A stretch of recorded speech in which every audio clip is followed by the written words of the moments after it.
versículo 14. Jueces, capítulo 6, versículo 14. Hoy cuando miraba la iglesia, ¿no?, y los veía todos sentados atrás y las sillas libres, algunas adelante, me acordaba de una hermana en Bahía Blanca, la hermana Gladys, que un día se enojó porque todos se sentaban atrás, vino antes, ¿no?, y puso todos los bancos para adelante, todos los de atrás los amontonó adelante. Hoy no sé cómo se enojaron algunos, porque para cómo la hermana Gladys tenía un carácter, y cuando venían a querer sentarse o correr los bancos, la hermana no los dejaba. Así que fue la única reunión en Bahía que estaban todos sentados desde adelante hacia atrás. Pero no lo vamos a hacer, quédese tranquilo. Al menos no hoy, porque ya estamos nada. Jueces, capítulo 6, versículo 14. Y esta palabra Dios me ministró mucho a mí. Y me gustó pensarlo de esta forma. Jueces 6, 14. ¿Lo tienen? Dice: y mirándole Jehová, le dijo: ve con esta tu fuerza y salvarás a Israel de la mano de los madianitas. ¿No te envío yo? Y mirá lo que dice el 6.1. Dice: y los hijos de Israel hicieron lo malo ante los ojos de Jehová, y Jehová los entregó en mano de Madián por 7 años. Y fíjate que en el 1 dice: hicieron lo malo ante los ojos de Dios. Y en el versículo 6, el versículo 14 del capítulo 6, dice: mirándole Jehová. Yo creo que por ahí no somos del todo conscientes de lo que es la soberanía de Dios, de lo que es la grandeza de Dios, que Dios todo lo ve, que nada escapa a lo que Dios es. Dios nos ve a todos a la misma vez, y Dios sabe todo de todos. No solo que Dios nos ve, no sé cuántos tienen cara de preocupado, no los puedo ver ahora con el barbijo, pero ponga ojitos de susto aunque sea. No solo que Dios todo lo ve, sino que Dios todo lo oye. Por eso Dios todo lo sabe. Él es soberano. ¿Alguna vez nos ha pasado de preguntarnos: pero cómo, ¿Dios no ve esto? ¿Dios no ve lo que me está pasando? ¿Dios no ve lo que me está sucediendo? Yo quiero decirte lo que la Biblia dice, que Dios todo lo ve, Dios todo lo sabe, Dios todo lo escucha. Dios es soberano. Hace años atrás me llaman para hacer un trabajito de yeso de mi oficio, ¿no? Y ese trabajo valía, por ejemplo, 200 pesos. Estábamos poniendo el techo en la iglesia chiquita, acá a la vuelta. Así que estábamos a full pagando el techo en esa época y nos habían prestado unos cheques y teníamos que pagar todos los meses, levantarlos. Mirá lo que era en esa época, los cheques eran de 1.000 pesos para pagar, y era plata, ¿no? Y me acuerdo que cuando voy a ver ese trabajo, eran 200 pesos. Pero me acuerdo que le dije a Dios: Señor, este dinero es para vos. Lo que yo gano en este changa, en este trabajo, te lo ofrendo para el techo de la iglesia. Y quedó ahí. Hice el trabajo, pero se agrandó. Ya después no fueron 200 pesos, sino que el trabajo llegó a ser, ponerle 2.000 pesos en un día. Uy, yo estaba feliz. Y cuando me siento en el auto, escucho la voz de Dios, porque Dios habla. Ahora lo vamos a ver. Y que me dice: ¿para quién era este trabajo? ¿Para quién era la ganancia de este trabajo? Y yo en ese momento dije: no te podés tomar todo tan en serio. No podés escuchar. Pero vos no sabés, fue tan fuerte en mí que el pastor que estábamos trabajando en el country Las Delicias, ahí camino a Calera, y yo vivo en el barrio Tropezón por ahí, y el que me prestó el cheque vivía frente al CPC Colón, más o menos para que usted se oriente, ¿no? Desde que salí del trabajo, ¿cómo? Era raro que te paguen todo ahí. Era un milagro que alguien te dé, y me lo pagaron todo, y yo cuando agarré la plata, no sabés, y ya me la estaba gastando. ¿Viste? Yo enseguida pensé, le voy a comprar a Gaby. No pensé eso. Y me siento en el auto y ya gastando la plata acá y escucho que Dios me dijo, ¿para quién era esto? Así que me acuerdo que pasé de largo mi casa, llegué al pastor donde me habían prestado los cheques y le pagué 2 meses del techo de esa iglesia. Pero a lo que voy es a esto, Dios todo lo ve. Nada escapa a los ojos de Dios. Entonces, si Dios ve todo, ¿por qué nos pasan cosas que no nos gusta que nos pasen? ¿Por qué nos pasan o tenemos situaciones en la vida que nos superan y nos afligen? Quiero primero decirte que hay cosas que Dios permite para educarnos. Hay cosas que Dios permite para que nuestra fe crezca. Dice la Biblia en Corintios que Dios no da ninguna prueba mayor a la que podamos soportar. Y antes de darnos una prueba, siempre viene la salida. Porque por ahí uno viene haciendo bien las cosas, ¿no? Viene sirviendo, haciendo bien las cosas y te pasa algo y vos decís, pero ¿por qué a mí? ¿Por qué me pasa esto? Entonces, hay situaciones en la vida que yo no voy a defender a Dios ni a justificarle, pero que Dios permite por algo. Pero lo entendemos después que pasa. Pero cuando vivimos la situación, a nadie le gusta estar pasando por aflicciones y por problemas.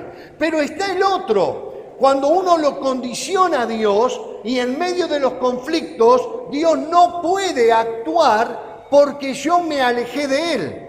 He tomado decisiones equivocadas, me he alejado de Él, no me preocupa su presencia, porque convengamos que muchas veces nos interesa a Dios cuando las cosas no salen como queremos que salgan. Muchas veces tenemos una conciencia de Dios, pensamos en Dios cuando tenemos algo que nos apremia, ¿no? Cuando pasan cosas que no queremos, ahí empezamos, pero ¿de dónde está Dios? Y Dios me hace falta. Por eso me gusta cuando uno lee el capítulo 6 de Jueces y es la historia de Gedeón.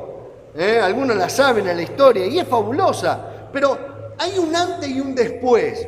Primero, en el versículo 1 dice que los que habitaban, los que tenían que tomar buenas decisiones, no las tomaron. Entonces, cuando uno tiene que tomar buenas decisiones y no las toma, después paga consecuencias.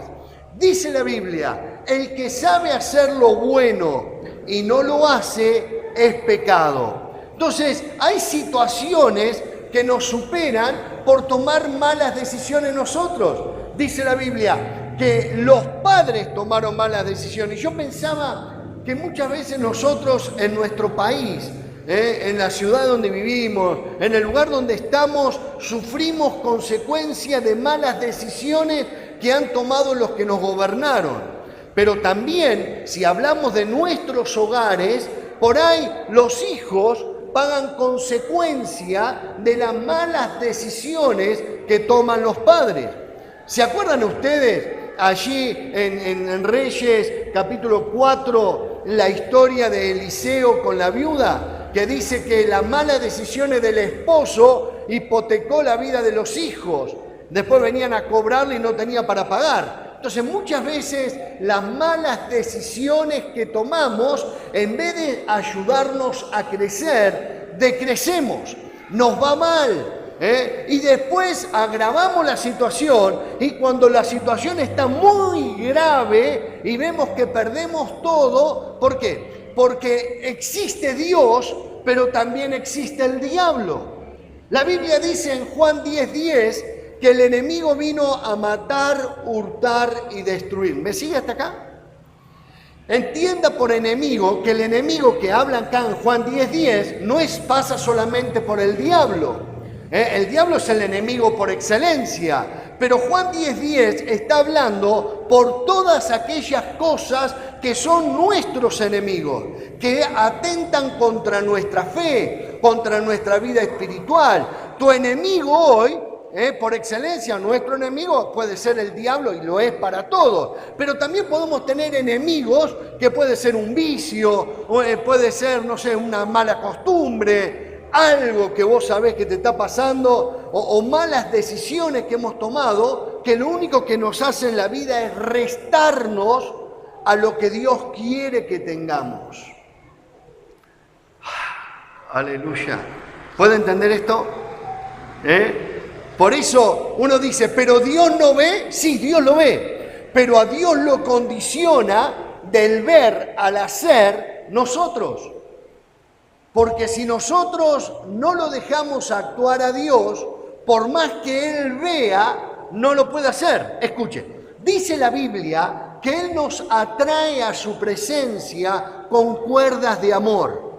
Hay veces que las situaciones difíciles Dios las usa, o siempre, para atraernos a su presencia, para que nosotros podamos conocerle a Él. Estamos mal, venimos a Dios, Dios nos sana, Dios nos libera, Dios hace un milagro, y cuando queremos acordar descubrimos a un Dios de gloria que se manifiesta con poder en nuestras vidas. Dios usa las situaciones para que nos acerquemos a Él, pero Dios no quiere que nos vaya mal en la vida, porque si no tenemos la protección de Dios, sabemos que el diablo tiene la libertad de acción para matar, para hurtar, para destruirnos, robarte la paz, robarte la tranquilidad, robarte la seguridad, robarte la salud. ¿Viste? El diablo sabe cómo actuar. Y vos decís, pero ¿cómo limito esto? Bueno, es lo que Dios le propone a Gedeón. Ahí en el versículo 14, cuando dice, y Dios veía, Dios mira lo que estaba sucediendo, y Dios interviene en la vida de Gedeón. Y Dios le da una propuesta a Gedeón. Escuche lo que le voy a decir, porque va de parte de Dios para cada uno de nosotros. Cada uno de los que estamos acá, sea que hace 20 años que estás en la iglesia o hoy la primera vez, sos una persona que Dios ha elegido para intervenir a favor de muchos. Vos sos un Gedeón. No sé cómo se diría si fuera mujer, ¿Gedeona?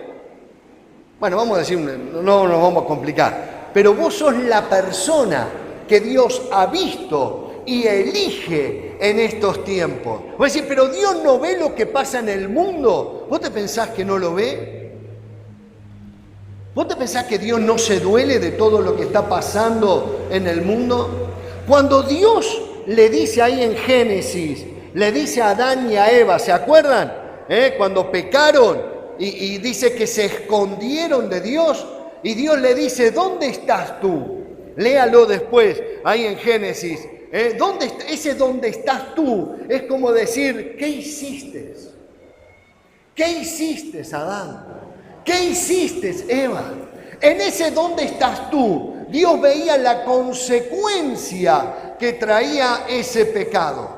Dios veía los tiempos que nos tocan vivir hoy. Dios veía lo que Él tuvo que hacer para poder dar la oportunidad de redención. De hecho, el primer versículo bíblico que habla de promesa de redención es Génesis capítulo 3, versículo 15. Después de la caída, después de dónde estás tú, Dios planifica hacer algo a favor nuestro porque lo primero había fracasado. ¿Me sigue? Por eso cuando uno dice, pero Dios no ve, claro que lo ve. Por eso se duele por todo lo que pasa. No fuimos creados para vivir a merced del enemigo. No fuimos creados para que el diablo nos robe, nos mienta, para que el diablo robe todo lo que tenemos, te quiera robar tus hijos, tu familia, tu economía. Dios no nos creó para eso. Dios nos creó para que nosotros seamos victoriosos. Pero si cada uno asume el rol, el lugar que Dios quiere, vamos a poder ser como Dios quiere, hacer como Dios quiere, y veamos a ver a nuestro alrededor, en nuestro entorno, cómo Dios se va a glorificar. Eso de que, y si Dios existiera, las cosas serían distintas. Si el hombre tomara buenas decisiones, y las decisiones son acercarse a Dios, las cosas serían distintas. Si el hombre, en vez de pecar, promoviera la santidad, las cosas serían distintas. Porque las decisiones y acciones del ser humano condicionan y limitan el poder de Dios. Dios hace hasta donde vos lo dejás. Dios ministra hasta donde vos lo dejás. Dios restaura hasta donde vos lo dejás. Dios te saca un vicio cuando vos querés que te lo saque. Mirá lo que dice, ya para ir terminando. En el versículo 14 dice, ve con esta, ¿cuál fuerzas? Tus fuerzas. Decirle al que tiene a tu lado, vas a ser victorioso con tus fuerzas. Decile, aunque sea con el ojo, no sé, con algo. Y vos decís, pero yo soy limitado, no tengo tanta fuerza. Bueno, pero ahí donde dice la Biblia que Dios le da fuerza al que no tiene. Vos hacés lo posible y Dios hará lo imposible.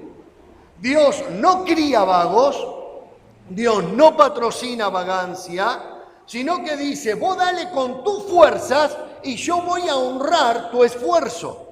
Y cuando no tenga fuerzas, la Biblia dice que Él le da fuerzas al que no tiene. Entonces, cuando no doy más, que digo, no tengo más fuerza, vos vas a sentir el cielo abierto sobre tu vida y Dios te va a dar una fuerza sobrenatural que vos mismo vas a decir, ¿cómo lo hice? ¿Cómo va a decir? Le faltó cómo lo hice. ¿Entiende? Dale con tus fuerzas. Pero vos decís, pero no sé cómo hacerlo. Vos ponés tus fuerzas en obediencia a Dios y Dios guiará. Dios guiará.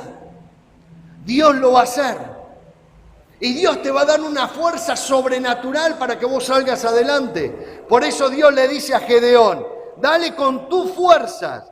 Dice, y salvarás a Israel de la mano de los madianitas, que esos son los enemigos. Vos con toda tu fuerza rendite a Dios. Con toda tu fuerza viví conforme la voluntad de Dios. Con todas tus fuerzas emprendé cada día en el nombre de Jesús. Con toda tu fuerza viví como Dios quiere que vivas. Y vas a ver cómo Dios te va a dar victoria sobre el enemigo. Cómo Dios te va a dar victoria sobre aquellas cosas que te están castigando, pegando. Por ahí te sentís que estás ya en el último round, pero vas a ver cómo Dios va a hacer cosas sobrenaturales. Pero no aflojes, no aflojes, porque la Biblia dice que la vida cristiana no es para flojos, no es para aquellos que andan llorando y lamentándose de todo, sino que la vida cristiana es para aquellos que cobran poder en el nombre de Jesús, que creen quiénes son. Por eso Gedeón, cuando Dios se le presenta, estaba sufriendo las consecuencias de las malas decisiones de que habían tomado los padres, las autoridades políticas de ese tiempo. Pero acá Gedeón cobra ánimo y cobra fuerza en el nombre de Dios. Y por eso Dios le dice, y yo te envío. Yo te envío. A ver si me entiende. Una cosa es vivir en la propia voluntad, con las propias ideas. Una cosa es vivir con las fuerzas condicionadas y limitadas que tenemos. Y otra cosa es vivir con lo que Dios es y quiere para nosotros. ¿Me sigue? Una cosa es decir, yo, Gustavo, enfrento la vida. Yo, Gustavo, enfrento cada día con mis fuerzas. No necesito a nadie. Yo solo puedo. Ahí me mato, estoy totalmente condicionado. Pero otra cosa es levantarme, orar y declarar en el nombre de Jesús. Soy la persona que Dios envía para este día ser un día de bendición. En el nombre de Jesús, hoy es el día donde Dios me usará para que el enemigo retroceda. En el nombre de Jesús, Dios bendice mi hogar, mi familia. Dios bendice mi trabajo, mi emprendimiento. No es con mis fuerzas, sino es el que me envía, el que respalda. ¿Me entiende? Por eso Gedeón, de ser el hijo que vivía con miedo y encima le contesta a Dios, pero poca cosa soy, poco tengo. De pasar de esa condición pasa a una condición de sentirse fortalecido, bendecido. Eso es lo que Dios quiere de cada uno de nosotros, que empecemos a creer en lo que somos. Vos tenés que creer que sos un hombre y una mujer elegida por Dios. Pero pastor, usted no sabe todos los errores que cometí y todos los que cometió Gedeón. No pasa por el pasado, sino que pasa por el presente. Yo tengo que ser una persona como Dios quiere que sea y vivir como Dios quiere que viva. ¿Puede entender esto? Y por más que el enemigo ya ejerza años de dominio, querido hermano, todo tiempo de dominio que el enemigo pueda tener se corta cuando Dios asume la autoridad. Hace años atrás me invitan a un lugar que era un negocio en el centro acá de Córdoba. Trabajaba una hermana de la iglesia y veían un hombre que se movía en el negocio. No era el dueño, no era nadie, uno que aparecía y desaparecía. Y por ahí veían que se movían las cosas y tenían un miedo bárbaro. ¿Viste? Y me llaman y me dice, por favor, pastor, te estoy hablando 15 años atrás o más, ¿puede venir a orar? Una galería en pleno centro acá de Córdoba. Así que fui y cuando entro digo, diablo, te llegó la ley de desalojo. Y me planté ahí y oré en el nombre de Jesús. Todo esto se va y este lugar es bendecido. Y de ahí en más, nunca más tuvieron nada para contar de esta situación. Querido hermano, no pasa por Gustavo, no pasa por el título de pastor, pasa por creernos quienes somos en Dios. La autoridad no viene por los cargos que podamos tener o por los nombres o ser el hijo de. La autoridad de Dios sobre nuestras vidas viene por los logros espirituales que cada uno de nosotros tenemos cada día, no en la historia, sino cada día. Cuando Dios le habla a Gedeón, que vamos a seguir predicando el otro día, en un momento Gedeón le dice, espérame acá, voy a darte una ofrenda, voy a hacer algo más por vos. Bueno, esa es la actitud que Dios quiere que tengamos. Siempre el hacer algo más para Él. Amén. Hermana, hermano, sos una persona elegida por Dios. Y te cuento, ¿no? Gedeón estaba sacudiendo trigo. Así que imagínate la mugre que tendría, el estado físico, o sea, cómo estaría físicamente. A Dios le importa tu persona, más que la condición que tengas hoy. A Dios lo entusiasma no tu pasado o nuestro pasado, sino nuestro futuro en Él. ¿Puede entender esto? A Dios le entusiasma ver lo que Él puede hacer con vos, no lo que has hecho vos. Así que yo quiero orar en esta tarde y pedir a Dios que bendiga tu vida. Y aquellos que hoy quieren y se animan a decirle, Señor, yo pongo mi vida en tus manos como Gedeón, descanso en vos. Ahí donde estás, cerrá tus ojos y te animo a que le digas, Señor Jesús, creo que soy igual que Gedeón. Estoy mal o viviendo un tiempo que no es el que más quería vivir. Necesito de vos, necesito de tus fuerzas. Pedile, Señor Jesús, te pido que me ayudes, que me fortalezcas. Habla con Dios allí donde estás. Amado Señor, te pido que bendigas cada vida, cada hogar, cada familia aquí representada. Te pido, Espíritu Santo, que obres con poder y te glorifiques en gran manera sobre cada persona. Te pido, Espíritu Santo, vos conocés la familia, el hogar de cada uno. Amado Dios, vos sabés lo que en cada corazón puede haber hoy, como lo sabías de Gedeón. Vos lo veías a Gedeón. Señor, nada escapa a tu soberanía. Vos ves cada uno de nosotros. Vos conocés a cada uno de nosotros. Te pido, amado Señor, tu bendición, tu poder, y ayúdanos para que viviendo en obediencia, viviendo bajo tu autoridad, poder contrarrestar todo ataque, toda obra del enemigo. En el nombre de Jesús, somos victoriosos por Cristo Jesús. En el nombre de Jesús, amén y amén. Dice en Primera de Juan 4, mayor es el que en nosotros vive que el que está en el mundo, que el que está afuera. Amado Señor, amado hermano, gracias al Señor, nosotros somos gente que tenemos poder en el nombre de Jesús. Amén. ¿Me entiende? ¿Entiende que no pasa por el pasado? No pasa cuántas metidas de pata o error hemos tenido, sino que Dios se entusiasma en el futuro, en la proyección a futuro sobre nuestras vidas. Amén. Termino con esto, pero me gusta mucho cuando Gedeón le reprocha a Dios, ¿no? Y le dice, lea después todo, ahí, el capítulo 6. Y Dios, me imagino que lo mira a Gedeón con unos ojos de amor y motivado a lo que quiere ser. Hermano, no se preocupe por las veces que se ha quejado o ha reprochado. Preocúpese porque de aquí en más hacer lo que Dios quiere que haga. Amén.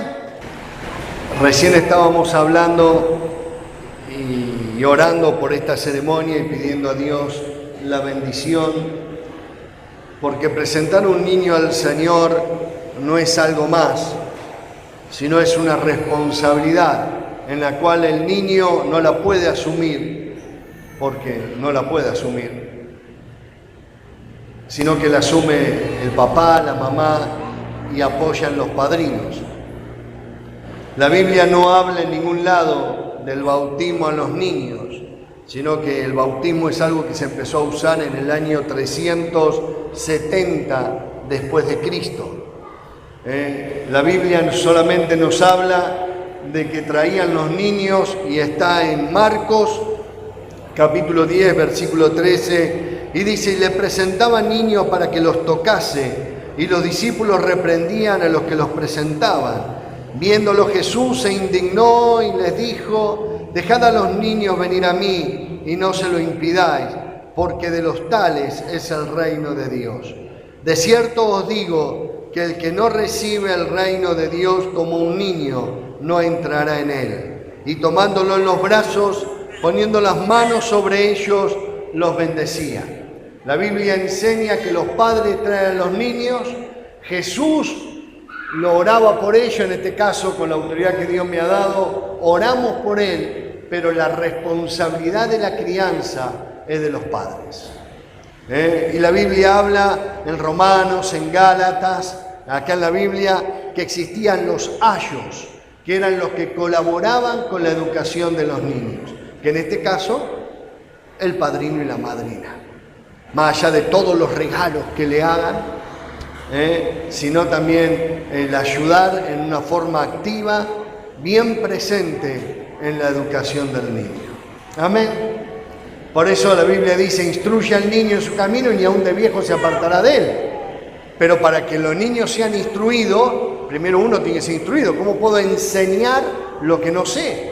Entonces, querido papá, querida mamá, ustedes tienen que ser educados conforme a lo que la Biblia dice, los padrinos igual, para poder enseñar, para que lo que Dios nos garantiza se cumpla. Amén.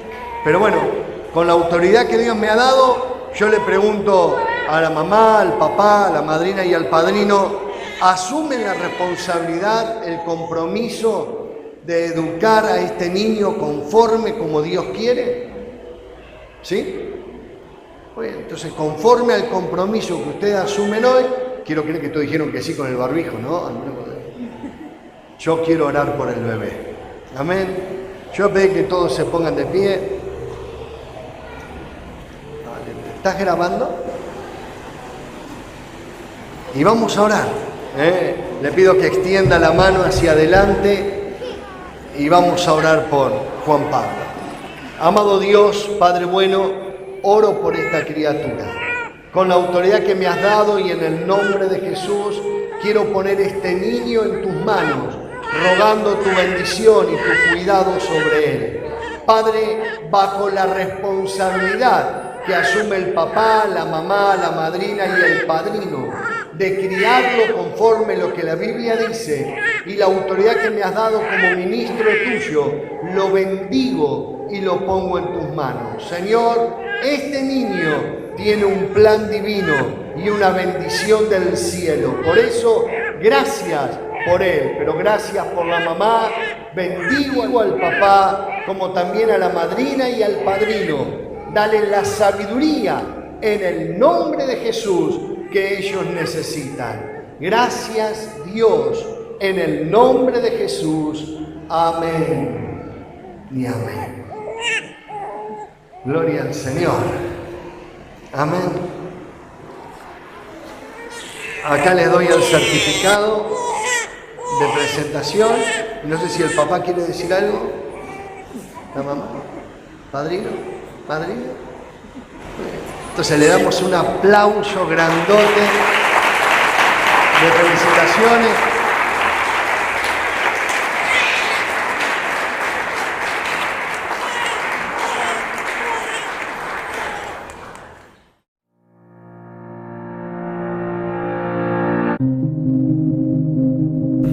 Si compartiste con nosotros este video y todavía no has entregado tu vida a Dios y aceptado a Jesús como tu Salvador, te invitamos a repetir con nosotros esta oración.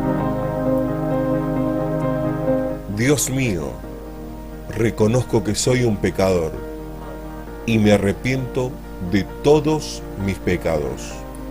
Creo en mi corazón que Jesucristo es el Señor y que Él es tu Hijo amado.